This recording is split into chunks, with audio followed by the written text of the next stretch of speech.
Hi there, welcome to Transcona Trailer Sales. Today I'm going to be walking you through your 2025 Rpod RP205. We are just going to start off at the back of the unit. If you notice up top, you are pre-wired for an observation camera, as well as a Lippert collapsible stair system.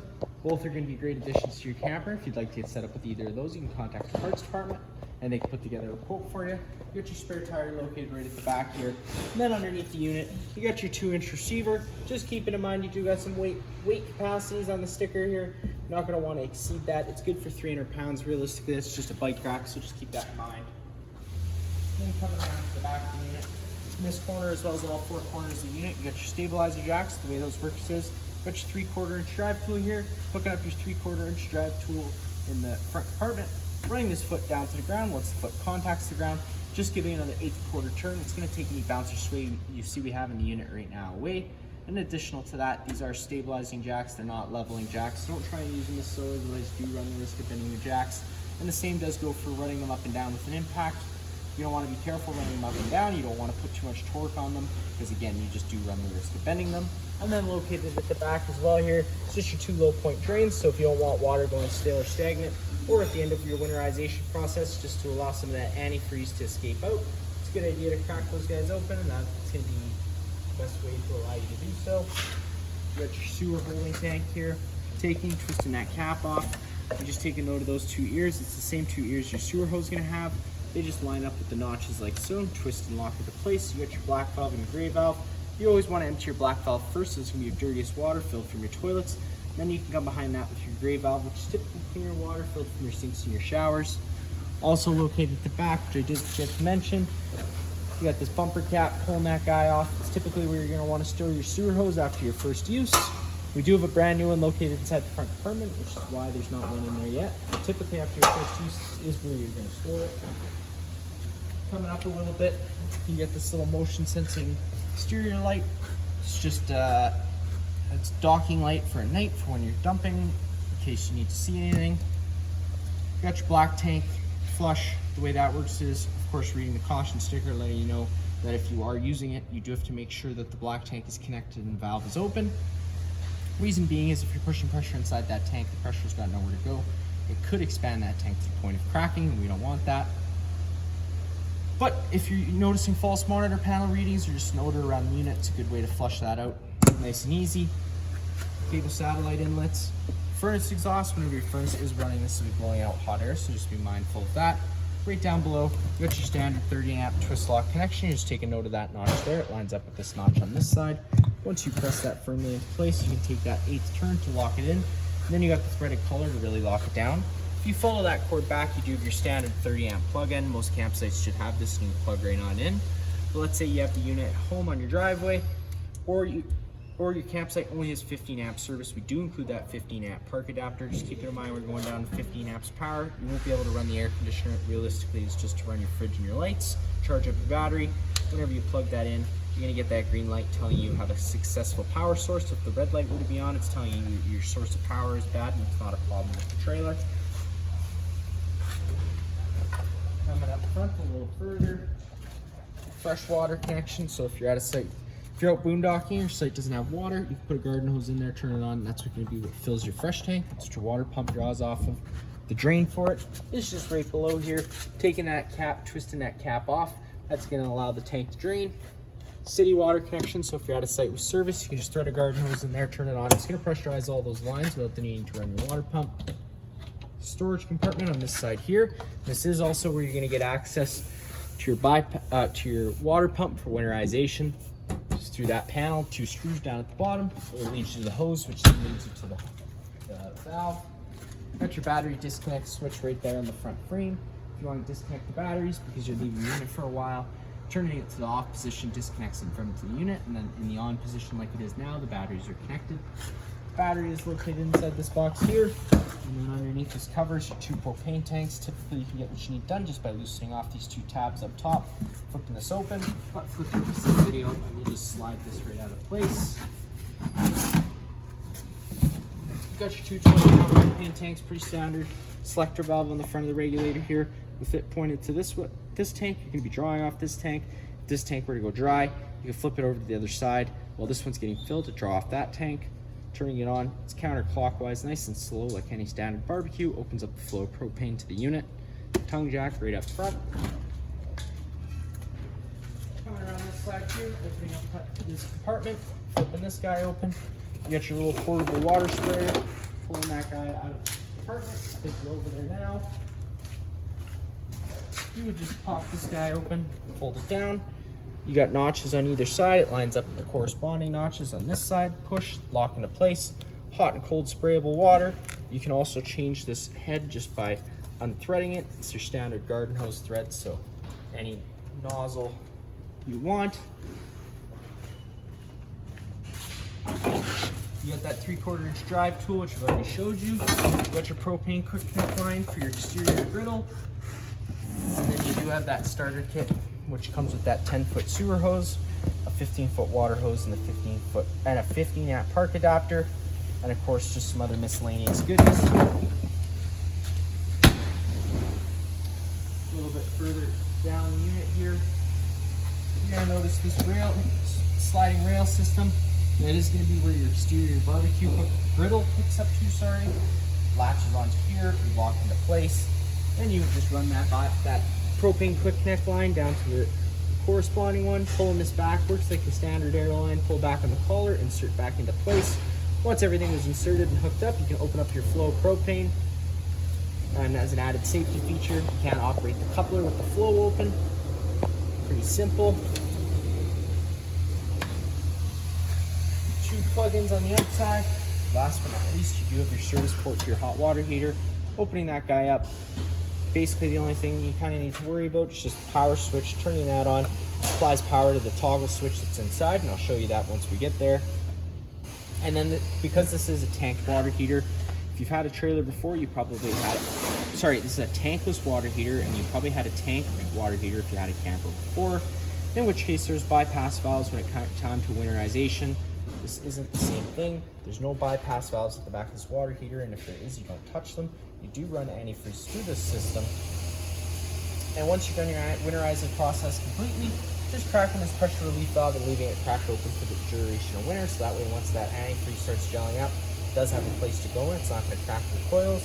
And then whenever you're pushing it back into place, just making sure you do line up the rubber grommet so that it sits nicely inside of there and clicks and locks into place. The reason I say put the grommet into place is because if you don't, and you turn it on your water heater, it could cause some melting, and you don't want that. Now for the best part, to get inside the unit, you're just taking that assist handle, pushing it up, holding it 90 degrees, it's going to lock it in place. That'll allow you to open up your doors. Open up your door, which will then allow you to breathe down your stair set. Your door does have to be all the way open for your stair set to come down. Pulling on that, it'll allow you to pull those down. You do have adjustable campsite feet. Just having to lift up on that tab, adjust it in the corresponding tracks. Line both up so they're nice and even. Level stairs for your campsite. Now one thing I'm going to mention, you're going to notice with the door fully open, it's going to come into contact with that awning arm. So always before you run your awning, making sure you close this door 90 degrees so that awning can travel in and out nice and freely. Now taking a step on inside, first thing you're going to pop right is that fire extinguisher, just like home, so we can shoot. Up on the wall here, you got your kind of switch area. Turns on the one switch turns on all your interior living lights. You got a porch light outside as well as an awning LED light. Both of those are right there. Then you got your awning control. Again, just making sure the door is closed 90 degrees. You can push that extend button. The awning's going to start making its way out. Once it's fully extended, you're going to see the back of the metal tube and the flap hang down. Now, unfortunately today, I don't think we're going to have enough space for that flap to hang down. But I'll be able to get you the idea.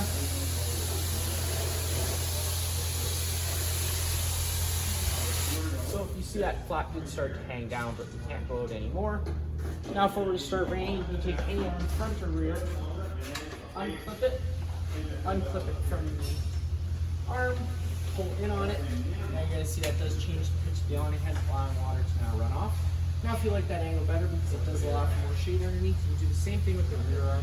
Just making sure before you ever run your awning in or out any more than it already is, you're unclamping those arms and allowing them to go back to their natural positions and locking them back into place.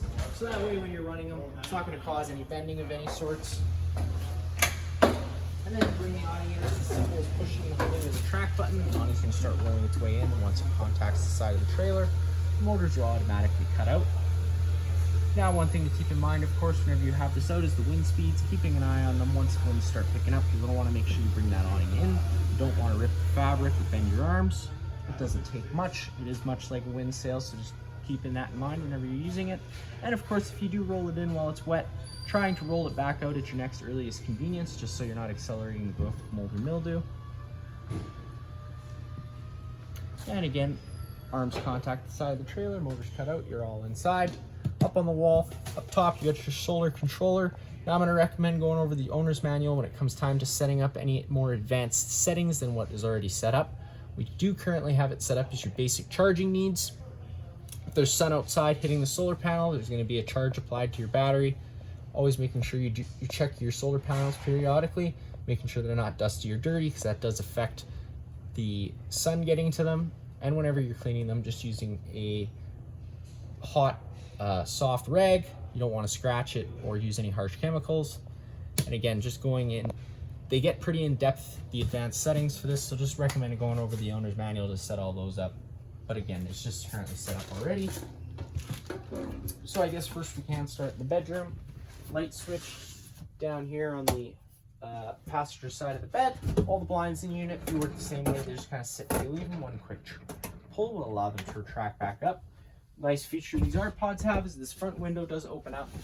You're just having to loosen off all these tabs, in which case it'll allow you to open up that window. Now to hold that open, you got knobs on either side of the window you could tighten up and it would hold the strut.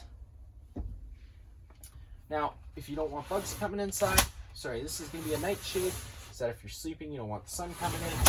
And then there is also a bug screen that you can also clip up, so you can pick. That way you're not getting any bugs or anything inside. Storage all around whenever you're using any of the storage, just being mindful of drains, water lines, and wiring. And you're going to notice these nice doors here. They do have travel locks. Whenever you're moving, always double checking you have these locked, because if they are unlocked, it's going to allow these doors to slide freely, which then could cause lots of damage from sliding back and forth freely like so. So we don't want that. So just making sure, again, whenever you're traveling, making sure they are latched into place. Either latching them closed or latching them open. You pick. There is another latch on the back side of the door. You're going to have a fire exit over on this side here. Just pulling on this red tab. It's going to pop that screen right out of place, in which case you can take your handle, pull it up, push it, and hop on out of the unit. Now into the main living space. Pretty standard. You got these nice recliner chairs. You can take these little arm things off just by lifting up, and you'd get your cup holder back, or leave it in place, pulling on each side here, and that'll allow you to recline the chairs. Storage all around. In case you're going to have some extra guests, your dinette does fold down into a bed. You're just having to remove the 2 feet from underneath the table, set the tabletop on its desired black ledges here. Then you can take your back cushions to fill in the center, and you have yourself another little bed in case you were to have an unexpected guest. Storage all around. You got your entertainment center here. TV. Noticing again that travel strap, you're going to want to make sure that's nice and tight before you start moving, so that TV can't slam around, possibly break.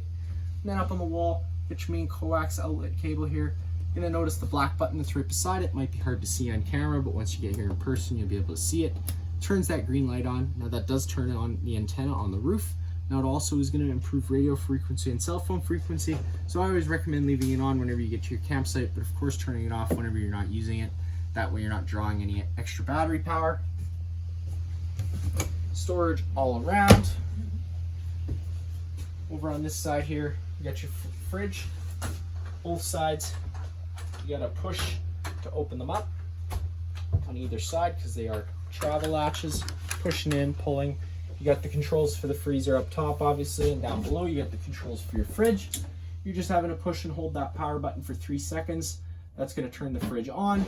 Hitting this button will change you from your different settings. You're going to notice an off-grid writing there in the setting 2. Now that is the most energy efficient setting to have it on if you are running off battery power and out boondocking. Below your fridge, you got your central vac system. Sliding that guy over, you can insert your tool, turn it on, it's gonna start sucking.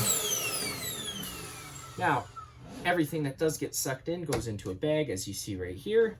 Bag just clamps onto this guy here. Insert that bag into that compartment nicely.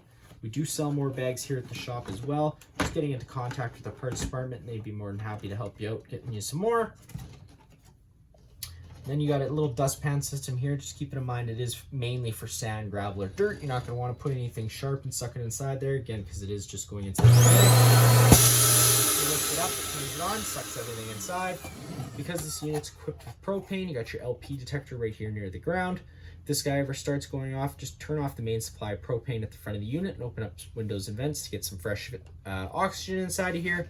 And if you are cleaning around it, it is very sensitive to harsh cleaning chemicals, so use your best judgment if you've been cleaning around it and it starts going off. Down below, you got your main fuse and breaker panel. Whatever breaker trips, it's going to sit in the middle, so you do just have to turn it off and then back on again to reset it. All your corresponding fuses will be on your right, and there should be a little red indicator light in case one pops. The furnace output puts all its air out of this vent here, so if you want to get a fan to move some air around, you can do so. Up on the wall here, you got your main monitor panel system as well as your two different thermostats. We'll go over the monitor panel system first. So you push the button, it'll give you the corresponding tank level, pretty self-explanatory. Same thing for the battery. You got your water pump switch, turning that on, draws from your fresh tank. Then you got your water heater thermostat. To turn it on, you do have to turn on this switch here, which then applies power there. Up or down at any time to change your set temperature. Celsius and Fahrenheit with the press of a button. Pretty simple. Always making sure you do purge your propane lines before you try and fire this up, as it does run off propane. I always recommend using this switch here to turn it on and off. That way it's not confusing at all, but you can use that switch if you'd like to. Then you got your thermostat up top. Pushing and holding that button turns it on. It's going to bring you to your last known setting, so in which case today it is cool. Now that's the air conditioner moving air around. Changing your set room temperature with the press of a button. Then you're going to notice a fan speed here. It's currently on low, so whenever it's on low, it's going to run full time on low fan, regardless of what you have the room set to. Same thing, but on a high fan. One more time, it puts you into automatic. Whenever it's in automatic, it's the best setting. I recommend leaving it in because it turns it into an on-demand system. It'll kick the air conditioner in and out as needed, depending on what you have your set room temperature to. Pushing the power button will bring you over to your next setting, which is going to be furnace. So that would kill your air conditioner, fire up your furnace. Whenever you fire up your furnace, it does run for an additional 3 minutes after you turn it down. And again, the furnace is another thing that runs off propane. Pushing the button one more time will bring you over into the fan option. That's just moving air around with the air conditioner, no heating or cooling involved. One more time will put you into dry. That's just a dehumidifying mode to try and take as much moisture out of the air as possible. Another time will cycle back over to cool. Pushing and holding the power button again to turn it off. Whenever you're using your air conditioner, you have a couple different options. You can run these levers open, in which case it'll dump all its air into this main living space, or you can close it off and it'll push its air through the ceiling ducting you have throughout the unit. There is also, this is the fresh air intake for the air conditioner, so sometimes the screen that's inside there can get a little dirty, so you just have to undo these tabs for the plastic piece. That'll pop down. It'll probably bring the black piece with you. Use the compressed air to blow that off. Just helps you bring in some more fresh air. Again, all blinds in the unit work the same way. Storage all throughout. You got your stereo for the unit, pretty much just like home, minus the fact of having zone 1 and zone 2. You got your range hood. I always recommend running your range hood whenever you run your stove. Just so that way you're evacuating those propane fumes. And since we're talking about propane, I'll go over a few notes quick that I didn't go over earlier. You got your stove. Whenever you've had your propane system off, and especially if you've disconnected the bottle at any point in time, it does allow air into the system. Once air makes its way into the system, it does have to be purged out. The easiest, quickest way to do that is by firing up your stove whenever you first get to your campsite. It's just a sure shot way to try and purge as much air out of the lines as possible. The reason I say the stove is because if you went to go fire up your water heater or your furnace, those will only try lighting themselves a few times, and if they don't receive propane and light, they're going to throw a fault code, and it could throw a little wrench into your weekend if you didn't know what that meant. You try to avoid as much frustration as possible, so I always recommend just going and firing up the stove quickly. Now it's going to fire up right away today just because I did have it running earlier already, but if you push the knobs in, you throw it over to the high option, fires right on up. Now sometimes it can take a few minutes, like I said, if air's made its way into the system, because you have to clear all the air out those lines, so be patient with it. You also have a little illumination knob option here that you can turn on and off. And of course, the igniter is automatic on these guys, but if you were to be operating this gas valve and you didn't hear the igniter going off, don't hold the gas valve on too long, because if you did and it were to ignite for some reason, you could lose some eyebrows. We don't want any buildup of gas going off, causing any minor combustions. Your main GFI plug right here. You got test in the bottom, reset in the middle. If you ever have an outlet that doesn't work, this would be the first place I would look. Convection oven down below, pretty much just like home. Not much I'm going to show you there. Little cool feature I'll show you in the corner here. You're going to notice this little black cap. Push it once, it's going to pop itself. You can pull it on up. You get a couple little extra outlets, as well as a USB, USB-C charger. Nice little feature to throw in there. Again, just your standard kitchen. Otherwise, you've got a nice cutting board / sink cover they threw in the corner.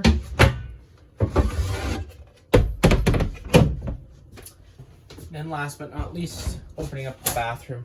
The light switch is on the left. Turning that on, turns on your bathroom lights, sink, shower, hot, cold water. You got a medicine cabinet on the wall.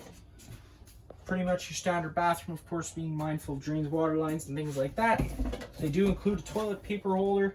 We don't install them here just because it's going to be a personal preference where you want it to set up. And up top, you're going to notice you got your little vent fan lid. Turning it clockwise all the way opens up that vent lid, allowing you to evacuate air.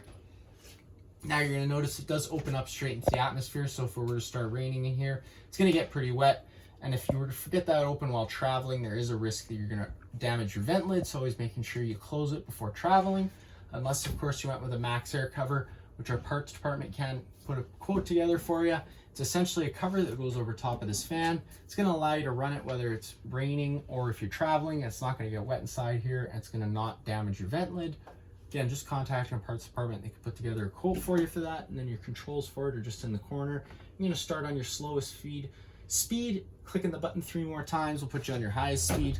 Counterclockwise again to close that down.